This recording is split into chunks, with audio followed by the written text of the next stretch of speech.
There have been a lot of critiques lately, and rightfully so, of Democratic messaging. How we need to be more unapologetic in how we call out Donald Trump, Elon Musk, and their MAGA agenda. How we need to be more forceful in pushing back. How we need to be more authentic in how we talk about our own policy. But someone in the party who you certainly can't criticize for how they message is Jasmine Crockett, who has really stepped up in a tremendous way since the inauguration, and not only calling out Donald Trump, but giving us a plan of action for how we can respond to him. And not just him, but calling out the rest of the MAGA majority in Congress. And today, we saw her absolutely crush Marjorie Taylor Greene. It was a brutal takedown, and I can't wait to get into it. But before we do, if I could quickly ask you to leave a like on this video, and if you haven't already and you enjoy our channel, to hit that subscribe button. It goes a long way, and it really does mean a lot to me. Now let's get into what Jasmine Crockett had to say here. The title he has. Now, as a special government employee, would that give him the right to be able to access the Treasury Department's payment system or even USAID? No, absolutely not. I like that you laid out the description of the type of employee he is. This is the first that I'm actually hearing of it. We thought that this may have been his classification. With this classification, you normally are not allowed to run anything. Absolutely not. So that's already exceeding the scope of what you're allowed to do with this type of classification. That's number one. Number two, with this type of classification, you're looking at maybe about 120 days. This isn't somebody that is supposed to be on full-time forever. So maybe that's why he wants to sleep on the job, because he knows that it's supposed to expire. But right now we have an administration that could care less about what the courts say that they can do, that could care less about what the law says, that could care less about the Constitution. And so I think that we have to understand that we are not dealing with normal people. We are dealing with someone who is proven to be a criminal, proven to be disrespectful to us as Americans. And listen, we have to fight him the exact same way. We have to come back with the same type of energy, which means that if you want to play ball, then I'm ready to play ball. Listen, you guys decided to do this while the House was out. Well, the House is back in as of tomorrow, and I can guarantee you there will be some spicy things that I will be up to tomorrow, because I am a duly elected member of the U.S. House, and we will have some things that we are trying to do. As of today, we know that well, like what, for example? So Ranker Meeks, who is the ranker for Foreign Affairs, he filed a privileged motion as relates to this trade war, which, of course, Trump has allegedly resolved that very quickly, but he was exceeding his emergency powers. He was misusing his emergency powers to try to engage in this anyway. So at this point in time, if we've got to file privileged motions, if we've got to do amicus briefs, if we've got to physically show up some places and ask some questions, because you can't keep us out. You may be able to say to whomever is running security somewhere that you're going to keep employees out. But as a sitting member of Congress, especially one that serves on oversight, and I've got oversight over the entire federal government, you're not going to keep me out of anything.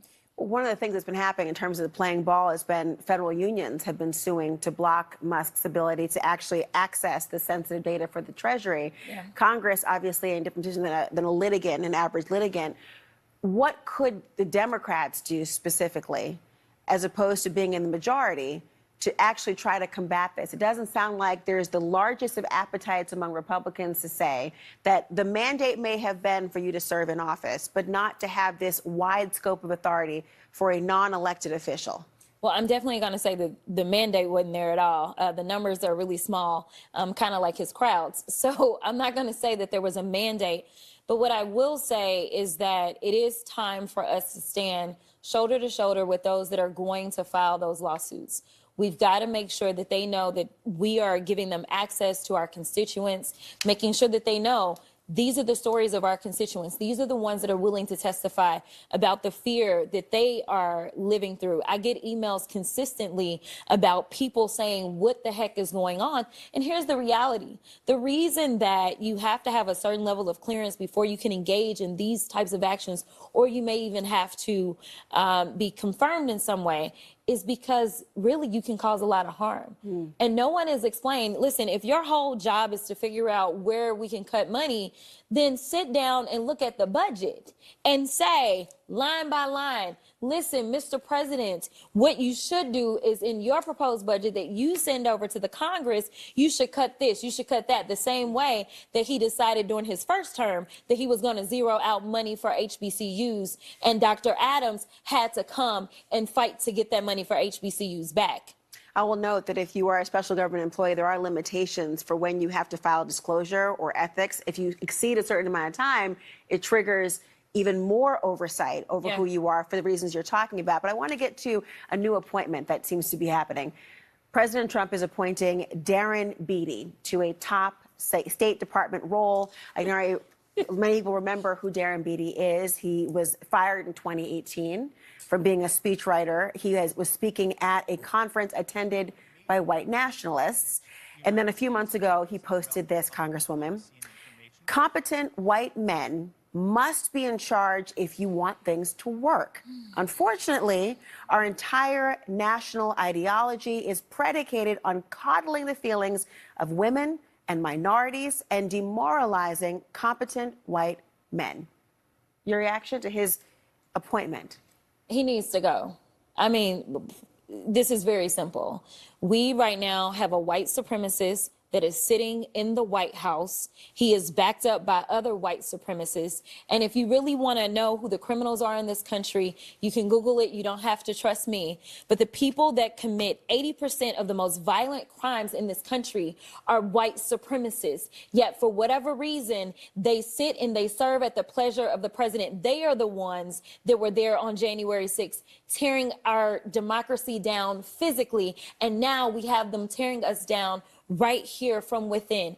Here is the problem. Of course, Congresswoman, to interrupt you, but President Trump, of course, has denied any allegations he's a white supremacist, and that's why he apparently fired what he. I know your point, but he did fire Darren Beattie in reaction, they believe, in part to his attendance at that conference. Does that change your opinion in any way? No, it doesn't change my opinion, because we saw what he literally recently just posted, and the coddling is for the white boys. That's what's happening right now. I am tired of the white tears. Listen, if you are competent, you are not concerned. When I walk into Congress every single day, you know why I don't feel a way and why you can't make me doubt who I am? Is because I know that I had to work 10 times as hard as they did just to get into the seat. When you look and you compare me to Marjorie Taylor Greene or me to Lauren Boebert, there is no comparison. And that is the life that we have always lived. So the only people that are crying are the mediocre white boys that have been beaten out by people that historically have had to work so much harder. This is why they don't want us to have education. This is why they are trying to literally say we won't fund the HBCUs, because they know that if they've already gone after affirmative action and they're saying, you know what, don't allow them to come into, say, these PWIs, as we call them, don't allow them to come into these institutions. We know why they created the HBCUs in the first place. It was because they wouldn't allow us into the white institutions. And so now they're not allowing us in. And now they're saying, you know what, we're also going to defund the HBCUs. You know why? Because they don't want any more Kamala Harrises. They don't want any more Jasmine Crockett's. But I got news for them. I don't care what they do. We will fight to the end to make sure that we get our due. Because again, if you want to talk about the people that shouldn't be in this country, you probably need to look in the mirror, because the last time I checked, the Native Americans who some of ICE have been rounding up, or the Puerto Ricans who are absolutely Americans, listen, the only people that came and colonized this place are your ancestors, Trump. I'll note that the Beattie position is for the acting undersecretary for public diplomacy and public affairs, a key role in helping to shape U.S. messaging abroad related to counterterrorism and violent extremism. Thank you, Congresswoman, for your words tonight and for your insight. Like I said, this is someone whose messaging you cannot critique and who is going on every platform all the time. I don't think Jasmine Crockett sleeps. I think she's just constantly working, and we need her to be. When we had her on the show a couple of weeks ago, I think she was doing it from her hotel room as she was traveling. I love that. You don't have to be set up in the perfect office with the perfect sound system and the perfect lighting and the perfect camera and with all the perfect talking points prepared. No, if you're going to be a member of Congress, you should be able to message all the time, any place, anywhere, for any reason. You need to be on your game, and Jasmine Crockett absolutely is. She always is. And she's doing it forcefully. She's doing it with passion. She's doing it in a way that feels real because it is. It's coming from her heart. She is as pissed as we are, and that really resonates with people, especially when she is giving us the plan of action, the plan of attack. And we have seen our public outrage with Donald Trump's actions translate into them folding. And that is what we need to be doing more of. We need to be demonstrating that this is not a dictator if we don't allow him to be. Sure, Donald Trump is going to commit a lot of crimes. Sure, MAGA Republicans are going to let him get away with a lot. But if we start capitulating to Donald Trump, as a lot of institutions are, if we accept this idea that he can do whatever he wants, then he's winning. If Donald Trump doesn't have to break the law, if Donald Trump doesn't have to force institutions into his will, if they'll just go along because they think it's inevitable, then he's already won the game. But if we keep calling him out, if we keep fighting back, we have a chance here. That is what it's all about. If you bend the knee, he's already broken us. We cannot do that. And that is what Jasmine Crockett is making sure is true. And at the same time, calling out that criminality that we need to focus on. And she did so really in just a perfect way right here. Not our democracy. Well, he did say he'd be a dictator on day one. Oh, Democrats, you know, it's just Trump. He just talks. Well, let me tell you something. He is doing more than talking. We talked about Project 2025. We talked about the consolidation of power. We talked about how he wanted to be a king. We talked about in a democratic republic, that is not what it is. We have some sort of checks and balances, and he is doing everything that he can to get rid of those checks and balances. The DOJ and the people that he's going after were simply doing their jobs. The problem is that Americans thought that it was okay to take a full-fledged criminal and make him the president of the United States, and then they want to act aghast when he does criminal things. Let me tell you, we have a thug in charge of the United States, and if we don't wake up, we may not have a United States, because right now he has only been successful in being a divider in chief. I hope this gets y'all as fired up as it gets me. I just feel better hearing Jasmine Crockett speak. I feel like we have a real fighter on our side, and I know that is exactly what she is. Hopefully she will be on the show again soon. I'm really looking forward to that, and how we can encourage other members of Congress to be speaking in the same way. I know not everyone's Jasmine Crockett. There's not a lot of Jasmine Crockett's out there. We're lucky we got one. I'd love to have 50, right? Because then Jasmine Crockett might be able to get some sleep. She's working all the time. I appreciate it. But we need more of this. Just need more people telling it how it is.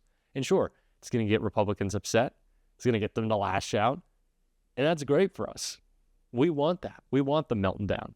And that's why we're going to be calling them out every single day on the show. And if you want to support that, as always, you can hit that subscribe button. You can leave a like on this video. And if you stuck around to the end, you can drop a blue heart in the comments. And until next time, I'll see you soon.